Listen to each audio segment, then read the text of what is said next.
Selamat pagi, jemaat Tuhan. Hari ini saya mau membagikan tentang menara ya. Jadi beberapa hari ini saya terus mengamati, artinya bukan bosan-bosannya selalu cerita COVID, tetapi dampaknya dari COVID ini yang menjadi sesuatu bukan yang menarik, tetapi menjadi fokus banyak pembicaraan. Kemarin ngobrol sama ada hamba Tuhan di Bandung, itu pun dialami oleh anak-anak Tuhan ya, tidak hanya di Semarang tapi di Bandung juga, di gereja di Bandung banyak, dan ada juga yang mengalami sampai kematian. Betapa perjuangan orang yang mengalami COVID ini bukan yang main-main gitu ya. Saya menyadari perjuangannya sangat berat sekali ya, nggak enak gitu.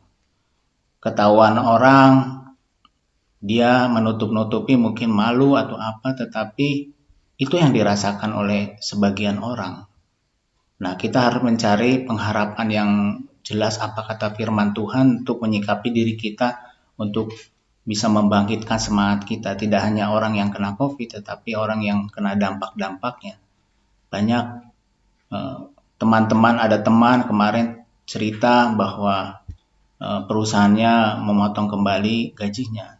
Hal yang bukan yang gampang ya. Nah, kita perlu standar hidup supaya kita bisa bersemangat di dalam Tuhan. Hari-hari firman Tuhan sudah banyak dijelaskan. Sebenarnya firman itu kalau kita menyimaknya begitu rupa akan membuat kita kuat menghadapi permasalahan COVID ini.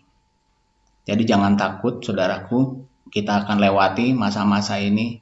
Tuhanlah yang berperang melawan COVID ini sebenarnya di belakangnya. Cuman Tuhan ingin kita dengan dia berdampingan erat, intim dengan dia, biarlah dia yang bekerja begitu rupa. Cuman kadangkala ketidakpercayaan kita menghalangi kita untuk berkemenangan. Tadi Pak Purba cerita bagaimana orang yang mengalaminya itu seru sekali nampaknya ya. Artinya di sini seru, bahasa yang kurang nyaman dibilang seru, seperti nonton film saja. Tapi itulah yang dialaminya, bergulat begitu rupa. Nah, hari ini kita firmannya saya mau share.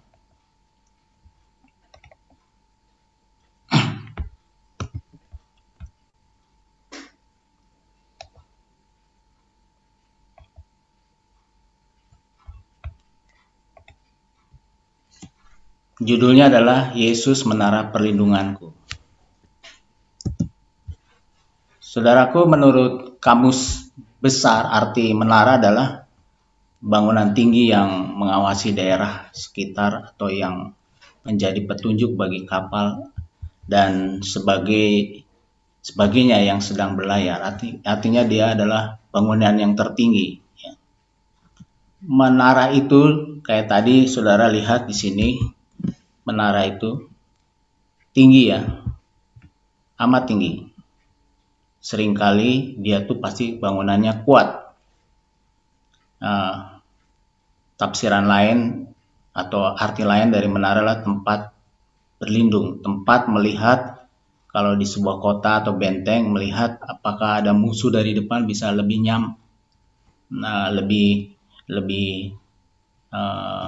nampak musuh itu datang. Mari saudaraku, kita baca firman Tuhannya di 2 Samuel, ada beberapa ayat, 2 Samuel 2 ayat 3. Kita boleh mengimani apa yang firman Tuhan katakan ya. Di 2 Samuel 2 ayat 3, firman Tuhan berkata demikian. Karena judulnya adalah Tuhan Yesus adalah menara perlindunganku ya. Allahku, gunung batuku, tempat aku berlindung. Perisaiku, tanduk keselamatanku, kota bentengku, tempat pelarianku, juru selamatku. Engkau menyelamatkan aku dari kekerasan. Itulah Tuhan Allah kita.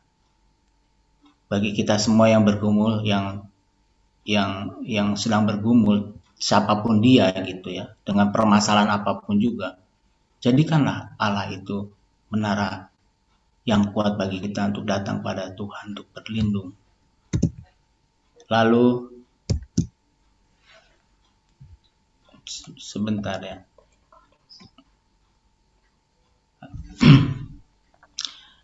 Mazmur 18 ayat 3. Ya Tuhan, bukit batuku, kubu pertahananku dan penyelamatku, Allahku, gunung batuku, tempat aku berlindung, perisaiku, tanduk keselamatanku, kota bentengku. Di sini selalu menggambarkan bahwa Tuhan itu adalah bukit batuku, tempat kita berlindung, bertahan, penyelamat kita, ya, perisai kita, tanduk keselamatan kita, kota bentengku. Mazmur 61 ayat 4 berkata demikian. Sungguh engkau telah menjadi tempat perlindunganku, menara yang kuat terhadap musuh. 3 ayat ini coba kita renungkan betapa bahwa harusnya kita menjadikan dia tempat perlindungan kita. Dari semua sejarah Alkitab, orang-orang yang berharap pada Tuhan, dia mendapatkan kemenangan. Dan kemenangan itu juga seyogianya kita dapatkan karena kita mempercayai firman Tuhan. Saudaraku,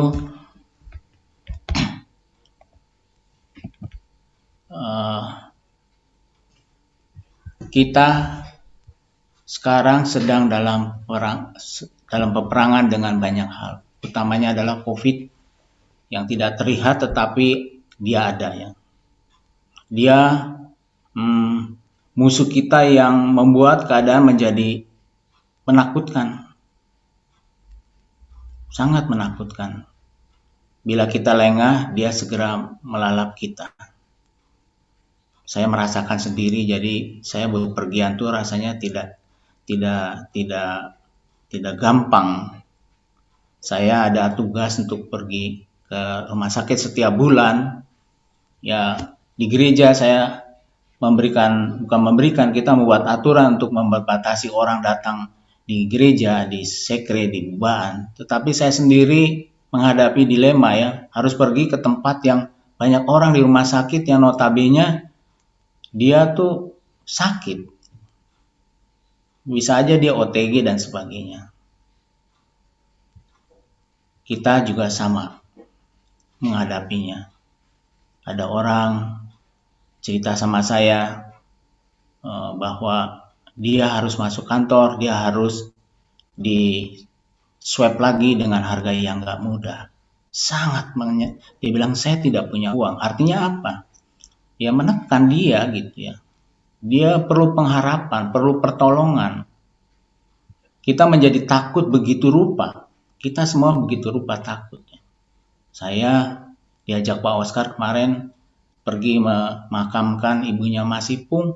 Pertamanya ya terus terang ya, agak takut gitu. Saya berpikir, ya saya harus beriman pada Tuhan. Saya kenapa berani ke rumah sakit, ke tempat kuburan, nggak berani gitu ya. Ya itu langkah fisik yang saya hadapi. Ada saudara saya Pak Eko, dia menyerahkan hidupnya bagi orang-orang yang sakit. Saya melihat, wah, itulah orang yang harus didoakan, diberi kekuatan supaya dia spesial. Dia turun dari mobil yang dimana di situ ada peti jenazah, ada orang-orang lain, tapi dia mau melakukannya supaya memuliakan Tuhan. Ada orang yang punya semangat demikian. Jadi saudaraku, saya menjadi ketakutan begitu rupa sebenarnya, tapi saya mengambil langkah-langkah praktis yang saya tahu supaya saya tidak terpapar ya. Lalu pertanyaan yang kita ajukan adalah kemana kita harus berlindung dari semua yang terjadi ini? Kita nggak boleh gegabah. Ya, kita harus tetap memakai prokes, hal-hal yang fisik kita harus lakukan. Tapi kemana kita harus berlindung dari semua yang terjadi ini? Ada penyakit, nggak ada duit, dan sebagainya. Jadi kita melihat ada banyak orang mengandalkan kekuatan yang dibuat oleh manusia itu. berupa kekayaan mungkin, jabatannya, kepintarannya yang sifatnya semuanya fisik atau daging, ya. Nah, saudaraku, orang kaya sangat mengandalkan kekayaannya. Firman Tuhan di Amsal 18 ayat 11, dia berkata gini ya, untuk orang kaya ya. Bukan saya skeptis dengan orang kaya, begitu, tapi firman Tuhan berkata, orang yang mengandalkan kekayaannya ataupun jabatannya atau kekuatan-kekuatan fisik. Amsal 18 ayat 11 berkata, kota yang kuat bagi orang kaya ialah hartanya, dan seperti tembok yang tinggi menurut anggapannya. Itulah firman Tuhan mengatakan demikian ya, tentang orang yang mengandalkan kekayaannya. Mereka berpikir bahwa dengan kekayaan mereka merasa aman dari ancaman segala sesuatu. Orang-orang pintar berpikir bahwa menara mereka adalah kepintaran mereka, sebab mereka merasa dengan kepintaran mereka dapat menaklukkan atau melakukan segala sesuatu. Bahkan keluarga para pejabat menganggap bahwa menara mereka jabatan mereka atau relasi mereka. Mereka berpikir semua itu dapat menyelamatkan mereka. Ini bukan sesuatu yang tidak terlihat ya, kita bisa menyaksikan sendiri. Saya telah menyaksikan sendiri. Orang-orang yang pas-pasan kalau punya BPJS dia akan mengandalkan BPJS. Tetapi kalau orang-orang kaya itu tidak melakukan hal itu ya, dia melakukannya, dia ingin di rumah sakit yang enak ya. Orang yang punya keterbatasan dia harus mengantri kemarin di IGD begitu rupa, harus duduk di kursi rodanya. Tetapi orang kaya tidak, saudaraku. Dia tinggal masuk ke rumah sakit, tetapi harganya mahal.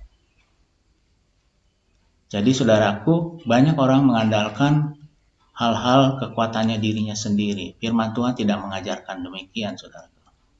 Firman Tuhan menjelaskan bahwa menara yang kuat adalah ya, nama Tuhan.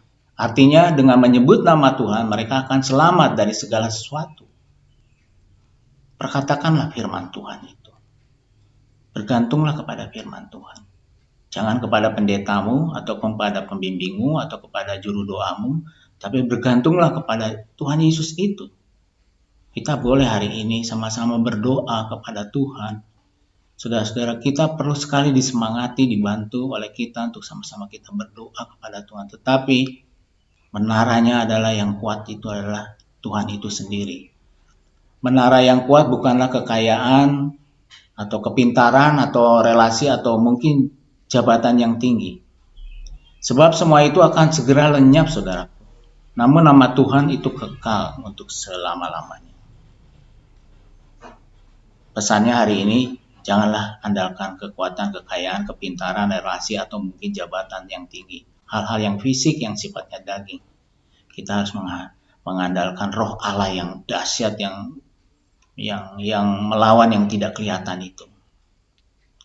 Tuhan itu memiliki kuasa untuk menyelamatkan kita dan menyelamatkan kita dari kehancuran atau ancaman atau bahaya maut sekalipun.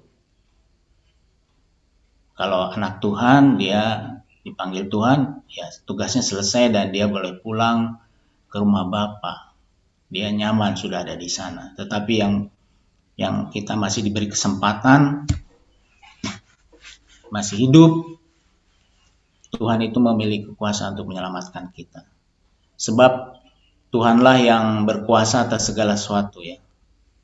Jadi saudaraku, marilah dengan nama Tuhan kita jadikan Tuhan itu menara perlindungan kita agar kita selamat dari segala bahaya dan maut.